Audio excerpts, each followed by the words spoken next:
तो भैया JEE mains के पहले अटेम्प्ट का रिजल्ट तो आ गया है और हम कहीं ना कहीं उस रिजल्ट से सेटिस्फाइड भी नहीं है। अब भैया जेई मेंस के अप्रैल अटेम्प्ट में कैसे फोकस करेंगे समझ नहीं आ रहा। बहुत सारी चीजें हैं भैया, कैसे होगा, फोकस नहीं कर पा रहे, बहुत सारी प्रॉब्लम्स हैं। तो यार सबसे पहले तो मैं आपको ये चीज कहना चाहता हूँ कि घबराओ मत।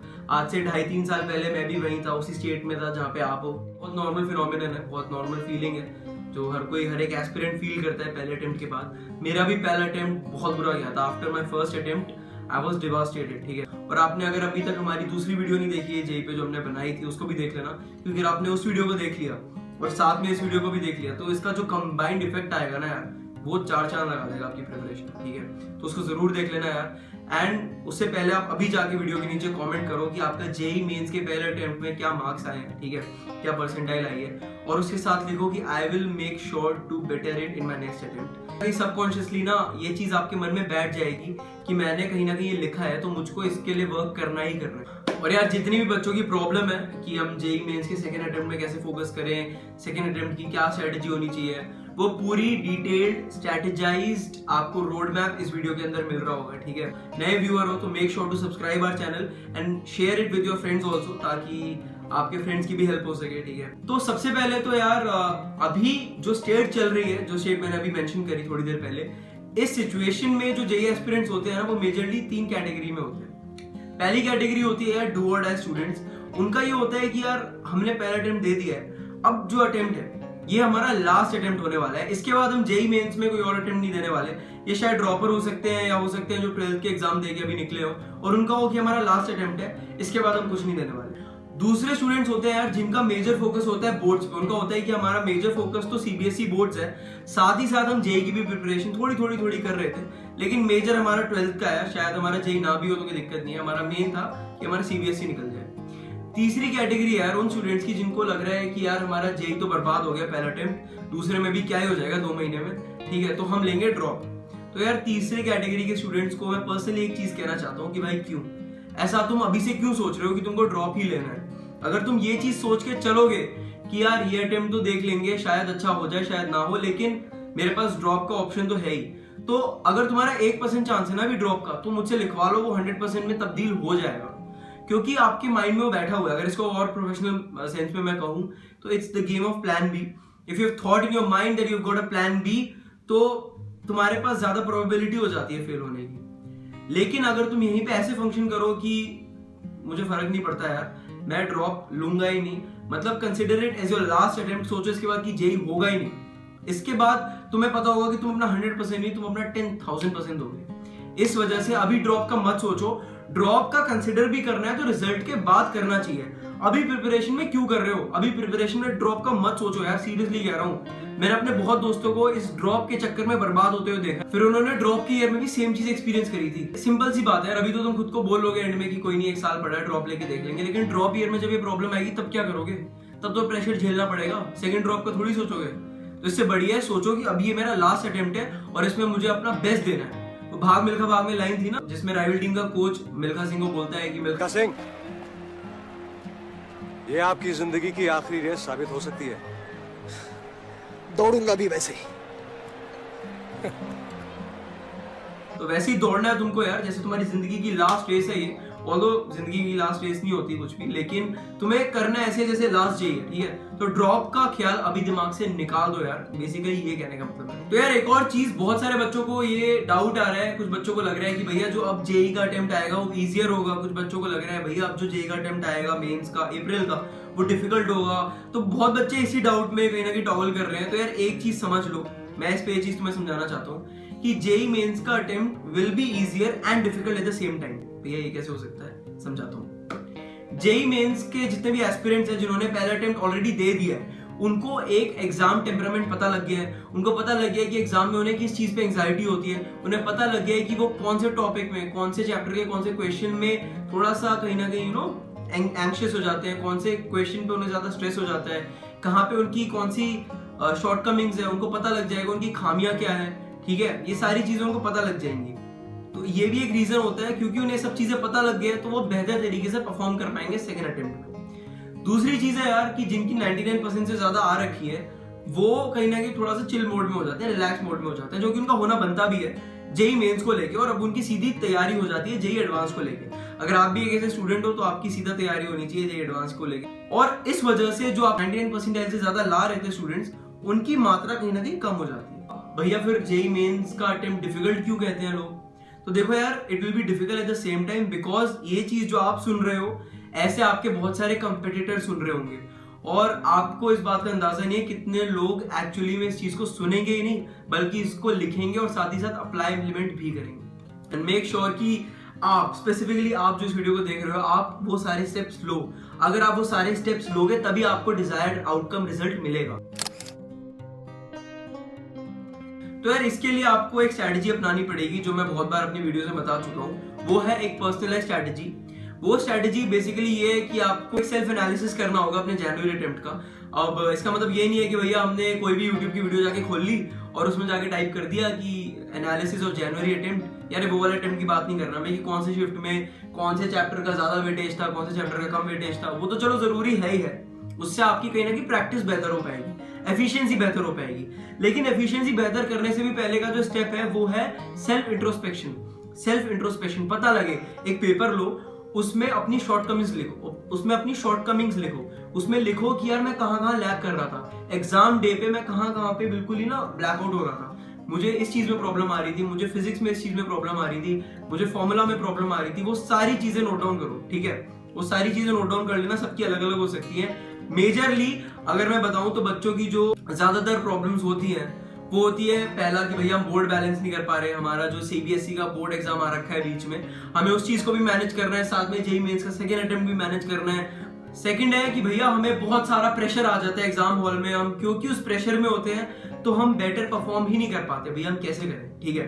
तीसरी प्रॉब्लम बच्चों की है कि भैया हमें याद तो सब कुछ रहता है, लेकिन हम एग्जाम में जाके सब भूल जाते हैं। हम हर चीज पढ़ के जाते हैं, हर चीज हम लिख के जाते हैं, रेगुलरली, कंसिस्टेंटली, रिपीटेडली हम हर चीज की प्रैक्टिस कर रहे होते हैं, लेकिन एग्जाम में जाके सब ब्लैक आउट हो जाता है। ऐसा लगता है कि हम कौन से वर्ल्ड में आ गए, कुछ समझ नहीं आ रहा। फिर बच्चों की जो प्रॉब्लम आती है वो ये होती है कि भैया हमें सब कुछ याद भी है, हमें क्वेश्चंस भी कहीं ना कहीं आते हैं, अब प्रॉब्लम आती है कि भैया हम टाइम कैसे मैनेज करें। मैं पहले भी वीडियो में ये चीज बता चुका हूँ यार कि JEE mains is a battle of speed and accuracy. It's like a trade off. Speed ज्यादा है लेकिन आपकी एक्यूरेसी नहीं है, फिर तो मार्क्स ही नहीं आएंगे। अगर आपकी एक्यूरेसी फिर भी ठीक ठाक है लेकिन स्पीड अच्छी नहीं है तो आपके मार्क्स कम आएंगे, आप कट ऑफ क्लियर नहीं कर पाओगे। तो आपको अपनी स्पीड और एक्यूरेसी दोनों पे वर्क करना पड़ेगा। फिर जो एक लास्ट प्रॉब्लम बच्चों की निकल के आती है वो ये है कि भैया हम सिलेबस ही कंप्लीट नहीं कर पा रहे, हम अपने सेकंड अटेम्प्ट से पहले सिलेबस कैसे कंप्लीट करेंगे भैया, समझ नहीं आ रहा। तो यार सबसे पहले कि भैया बोर्ड्स को बैलेंस कैसे करें, पहले भी बता चुका हूँ यार, हमने इस पे सेपरेट वीडियो बना रखी है, बैलेंसिंग आप अपने कैसे जेईई मेंस को बोर्ड्स के साथ बैलेंस कर सकते हो। अगर आपने अभी तक जाके उस वीडियो को नहीं देखा है तो आई बटन में लिंक आ रहा होगा यार, जेईई मेंस और बोर्ड्स को कैसे मैनेज करना है डिटेल में 5 स्ट्रेटजी की मदद से बता रखा है, ठीक है? अपना टाइम टेबल बना लो, टाइम टेबल बना लो कि हफ्ते में 2 से 3 बार तो आप सैंपल पेपर सॉल्व करोगे ही करोगे, ठीक है? सीबीएसई का सैंपल पेपर, और वो भी टाइम ड्यूरेशन के साथ, और 3 घंटे में नहीं, 2.5 घंटे में। अगर आप 2.5 घंटे की आदत लगा के चलोगे तो कहीं ना कहीं एग्जाम में आपका जो हाफ एन आवर है वो आपका रह जाएगा रिवीजन के लिए, पेपर में कुछ गलती हुई है अपने लास्ट मिनट चेकिंग के लिए, वो सबसे अच्छी चीज होती है। और आप कहीं ना कहीं जिन चीजों की हेल्प ले सकते हो वो है आपके previous year questions. Previous year questions जो होंगे आपको 2 तरीके से लगाने हैं। पहला है chapter wise previous year question. अपने chapter wise previous year questions को देखो और जिस चैप्टर में आपकी पकड़ अच्छी है उसके फॉर्मूलाज रिवाइज करो, क्योंकि फॉर्मूला रिवाइज करना आपको जेईई मेंस में भी मदद करेगा। जेईई मेंस में बहुत सारे ऐसे क्वेश्चंस आते हैं जो डायरेक्ट फॉर्मूला बेस्ड है, क्योंकि आपने बोर्ड्स के लिए उनके फॉर्मूला जो है आपने पढ़े थे, वो आपको जेईई में तो हेल्प करेगा ही करेगा। साथ ही साथ अगर आप उसके चैप्टर वाइज बोर्ड्स के प्रीवियस ईयर क्वेश्चंस लगाओगे, आपको एक कॉन्फिडेंस आएगा कि सीबीएसई के क्वेश्चंस भी मेरे हिल रहे हैं। और जो ड्रॉपर्स हैं यार उनको तो मतलब कोई फिक्र नहीं है एज सच बोर्ड्स की, तो वो डायरेक्टली अपने जेईई मेंस सेकंड अटेम्प्ट की, और जिनके पहला अटेम्प्ट अच्छा हो रखा है वो अपने डायरेक्टली एडवांस की प्रिपरेशन अच्छे से कर सकते हैं, ठीक है? सेकंड प्रॉब्लम बच्चों की जो आती है वो है भैया प्रेशर और टाइम को कैसे मैनेज करें, समझ में नहीं आ रहा। तो यार इसका जो एक रामबाण इलाज है वो यही है कि तुम अपने रियल टाइम एनवायरनमेंट में पढ़ने की, और नॉट जस्ट पढ़ने की, साथ ही साथ अपने क्वेश्चन को सॉल्व करने की आदत लगा लो। जितनी ज्यादा तुम रियल टाइम एनवायरनमेंट में एग्जाम देने की आदत लगाओगे ना यार, मॉक टेस्ट देने की आदत लगाओगे, उतना ज्यादा तुम्हें ना वो रियल एग्जाम में जो तुम्हारा जेईई का डी डे होगा उस दिन मदद करेगा। भैया कैसे करें यार? इसका यार एक ही इलाज है, वो है टेस्ट सीरीज। टेस्ट सीरीज आपको जितना आपकी एंड प्रिपरेशन के टाइम पे हेल्प कर सकती है ना, उतना कुछ नहीं कर सकती। मैंने पर्सनली अपने टाइम पे मैथॉनगो की टेस्ट सीरीज ली थी और 100% रिकमेंडेड है यार। बहुत अच्छी टेस्ट सीरीज है, उसमें आपको हर चीज मतलब डिटेल सोल्यूशन मिल जाता है, कौन से क्वेश्चन की ज्यादा वेटेज है एग्जाम में, कौन से क्वेश्चन की इंपॉर्टेंस ज्यादा है, हर चीज पता लग जाती है। हर क्वेश्चन का आपको एक वीडियो सोल्यूशन भी मिल जाता है, ऐसा किसी टेस्ट सीरीज में नहीं मिलता। कोई स्पॉन्सर्ड नहीं है, कोई मैथन को ने मुझे स्पॉन्सर नहीं करा, मेरा पर्सनल एक्सपीरियंस अच्छा था तो मैं चाहता हूँ कि बाकी स्टूडेंट्स की भी हेल्प हो। ये तो हुई आपकी एक ऑनलाइन आपकी टेस्ट सीरीज। ऑफलाइन भी आप बहुत सारी प्रेफर कर सकते हो यार, फिटजी हो गई, फिटजी की AITS बहुत फेमस है, और LN हो गई, इन सब की आप टेस्ट सीरीज ले सकते हो।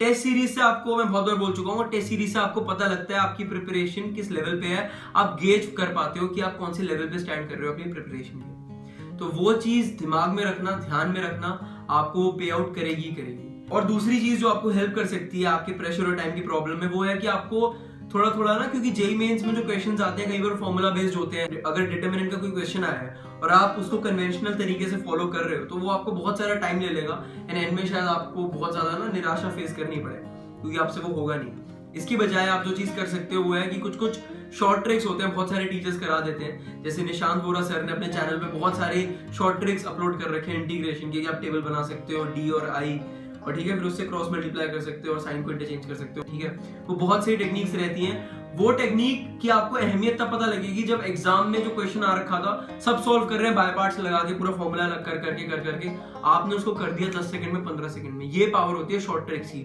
मैं नहीं कह रहा ये शॉर्ट ट्रिक्स आपको जेईई एडवांस में भी मदद करेंगी, लेकिन ये शॉर्ट ट्रिक्स आपको जेईई मेंस में आपका अटेम्प्ट को एक लेवल अप करने में तो डेफिनेटली हेल्प करेगी। उसके बाद यार बच्चों की जो अगली प्रॉब्लम आती है वो आती है कि भैया हम फॉर्मूला ही भूल जाते हैं, सब पढ़ के जाते हैं लेकिन एग्जाम में फॉर्मूला भूल जाते हैं। तो यार इसका जो एक सोल्यूशन, एक इलाज हो सकता है वो यही हो सकता है कि आप एक पेपर लो, ठीक है, जो आपको रूल शीट है उसको 2 कॉलम में डिवाइड करो और हर चैप्टर के ऐसे शॉर्ट नोट्स बनाओ। First point, second point, third point, fourth point पे ना हर चैप्टर के फॉर्मूलाज लिखो। आप अगर फिजिक्स में इलेक्ट्रोस्टैटिक्स पढ़ रहे हो, इलेक्ट्रोस्टैटिक्स के सारे फॉर्मूले लिख दो, नल पॉइंट कहाँ पे आता है, आपका फोर्स का क्या फॉर्मूला है, आपका फील्ड का क्या फॉर्मूला है, ठीक है, वो सारे पॉइंट्स लिख दो जितने भी उसमें इन्वॉल्व हो रहे हैं, और उसको सामने चिपका लो। चिपकाना भी नहीं है तो उसको रोज जब आप रिवीजन करते हो ना तो रोज उसी को देख लो। बहुत सारे बच्चे ये गलती कर देते हैं कि वो शॉर्ट नोट्स कुछ टेलीग्राम से निकाल लेते हैं, कुछ किसी टीचर का ले लेते हैं, कुछ किसी टॉपर का ले लेते हैं, कुछ किसी अनअकैडमी से ले लेते हैं, कहीं से कहीं जेईई वाला से ले लेते हैं। ऐसा नहीं करना यार। सबसे बेस्ट रहेगा आप अपने खुद के शॉर्ट नोट्स बनाओ, या फिर अगर आप अपने शॉर्ट नोट्स नहीं बना सकते तो कहीं से उठा लो, लेकिन एक ही शॉर्ट नोट्स को, एक ही पेपर को रिलीजियसली फॉलो करो। क्योंकि एग्जाम में ऐसा होता है ना, आपने बहुत सारी जगह से पढ़ा होता है तो आपका जो ब्रेन होता है वो एक इमेज को जनरेट नहीं कर पाता। तो ये चीज बहुत वर्क करती है। शॉर्ट नोट्स बनाओ, ठीक है, चीट शीट, फॉर्मूला शीट बनाओ। आपको पता है अगर स्ट्रेट लाइंस में से मेजर ये फॉर्मूलेज हैं तो उन फॉर्मूलेज को कहीं पे लिख लो और उन्हीं को बार बार देखो। ये मत करो कि अलग अलग जगह से देख रहे हो, इससे आपका दिमाग कंफ्यूज होगा और कुछ नहीं होगा। तो जिन भी लोगों को प्रॉब्लम होती है कि भैया हम फॉर्मूला भूल जाते हैं, ये हो जाता है, तो कुछ नहीं करना है यार। फॉर्मूला की चीट शीट बना लो, शॉर्ट नोट्स बना लो, उनको अपने सामने चिपका लो और रोज एक सर्टेन टाइम दो कि मैं बस पढ़ूंगा, रिवाइज करूंगा इसको, ताकि दिमाग में वो चीज बैठ जाए। जेईई मेंस में अगर क्वेश्चन आएगा ना सेंटर ऑफ मास का, मोमेंट ऑफ इनर्शिया का, या जिस भी चीज का, ग्रेविटेशन का, और आपके दिमाग में वो इमेज आ जाएगी उस शॉर्ट नोट की, तुरंत सॉल्व कर लोगे इस क्वेश्चन को। फिर यार एक बच्चों की प्रॉब्लम आती है कि भैया हमसे सिलेबस कंप्लीशन नहीं हो पा रहा, वो कैसे करें। तो यार बोर्ड्स में तो मैंने बता रखा है कि बोर्ड्स में आप कोशिश करना कि आप सिलेबस कंप्लीशन कर लो, ठीक है, मतलब 90 to 95% ऑफ सिलेबस कर ही लो। जेईई मेंस में मैं सजेस्ट करूंगा कि आप बेशक पूरा सिलेबस 100% तरीके से शायद अभी ना कर पाओ, लेकिन एक चीज जो समीर चिंचोलीकर सर कहा करते थे अनअकैडमी जेईई पे जब वो पढ़ाते थे, वो ये था कि in JEE, IIT JEE specially, you don't need to know everything about something, but you need to know something about everything. आपको हर चीज के बारे में थोड़ा थोड़ा पता होना चाहिए। वो चीज अगर आपको पता होगी ना, और आपको नहीं पता, जो आपको थोड़ा थोड़ा पता है उसमें से ही क्वेश्चन आ गया, तो हो सकता है कि आपके सीक्वेंस में क्वेश्चन बनने स्टार्ट हो जाए और वो आपको +4 दे। उससे आपका जेईई का स्कोर भी इनहैंस होगा और इवेंचुअली आपकी परसेंटाइल भी इनहैंस होगी, ठीक है। ट्राई करो, स्टार्ट इससे करो, नोइंग समथिंग अबाउट एवरीथिंग। अगर आपको हर चीज के बारे में थोड़ा पता लग गया, उसके बाद आप इवेंचुअलाइज कर सकते हो उसको by increasing the topic, increasing the frequency and increasing the questions also, ठीक है। तो यार ये थी कुछ स्ट्रैटेजी, ये थे कुछ प्रॉब्लम। तो यार ये थी आपकी कुछ स्ट्रैटेजीज जो आपको हेल्प करेंगी आपके जेईई मेंस के अप्रैल अटेम्प्ट में। एंड रिमेंबर यार, मैं सिर्फ बोल के कुछ नहीं करा सकता, इवेंचुअली मेहनत आप सबको ही करनी है। आप सबको एक कलम लेके, पेन पेपर लेके अपने सामने लिखना पड़ेगा इन सारे पॉइंट्स को, इन सबको अपने सामने चिपकाना पड़ेगा, रोज रिवाइज करना पड़ेगा सिलेबस के साथ इन सब चीजों को कि मुझे करना क्या है। ठीक है, रोज सोने से पहले अगले दिन का शेड्यूल बना लो और साथ में ना ऐसे चेक बॉक्सेस बनाओ और उनको टिक लगाओ। एक बहुत अच्छी बुक है ईट दैट फ्रॉग, अगर आपने नहीं खरीदी, सेल्फ हेल्प बुक है, बहुत अच्छी बुक है, 11th-12th में मैंने खरीदी थी यार। उसमें उन्होंने बताया था कि जैसे आप टिक करते हो ना, एक एंडोर्फिन रिलीज होते हैं आपके माइंड में जो आपको मोटिवेट करते हैं और टास्क करने को। हर दिन को एडवांस में शेड्यूल करो और नहीं हो पाता तो रिग्रेट करो और मेक श्योर करो वो चीज रिपीट ना हो। ठीक है, पहली बात तो कोशिश करो कि आपके जो टास्क है वो छूटे ना, लेकिन अगर छूट जाते हैं तो मेक श्योर करो अगले दिन ना छूटे। इससे एक अच्छी आदत बनेगी यार। और बाकी यार 2 महीने की मेहनत है, बोर्ड्स तो अच्छे से निकालने हैं। अगर आपने हमारी बोर्ड्स की वीडियो नहीं देखी, दोबारा कह रहा हूं जाके देख लो, वैल्यूएबल इंसाइट मिलेगी। 5 स्ट्रेटजीज में पूरे बोर्ड के जो भी प्रॉब्लम होती है ना बैलेंसिंग को, सबको सम अप कर रखा। जेईई मेंस पे अपना मेजर फोकस रखना, क्योंकि आपको जो आपका इंजीनियरिंग कॉलेज है, एनआईटी या आईआईटी है, वो आपको जेईई मेंस के थ्रू ही मिलेंगे, जेईई एडवांस के थ्रू ही मिलेंगे। तो इस चीज को याद रखना है और ज्यादा स्ट्रेस मत लेना, अपनी पढ़ाई पे फोकस कर लेना। ये 2 महीने की जंग है आपकी जो आपको किल करना है आपको इसमें। ठीक है, आप एक सोल्जर हो जिसको अपने अभी इस टाइम पे अपने हथियार बिल्कुल नहीं डालने। ये मेजर ये आपका सबसे क्रूशियल टाइम है वॉर का। ठीक है, इस चीज को याद रखना। और अगर आपने इस द जेईई एंड वाली वीडियो नहीं देखी, उस वीडियो को भी जाके देख लो यार। एंड आप कमेंट सेक्शन में बता दो आप और कौन से टॉपिक की वीडियो देखना चाहते हो। एंड सब्सक्राइब कर दो यार, क्योंकि मैं इससे नेक्स्ट वीडियो भी जेईई के बारे में लाने वाला हूँ जो कहीं ना कहीं आपकी वैल्यू ऐड ही करेंगी। If you haven't subscribed our channel yet, subscribe कर दो और उसको अपने बाकी दोस्तों के साथ भी शेयर कर दो। ठीक है, so till my next video यार, टेक केयर, पीस आउट।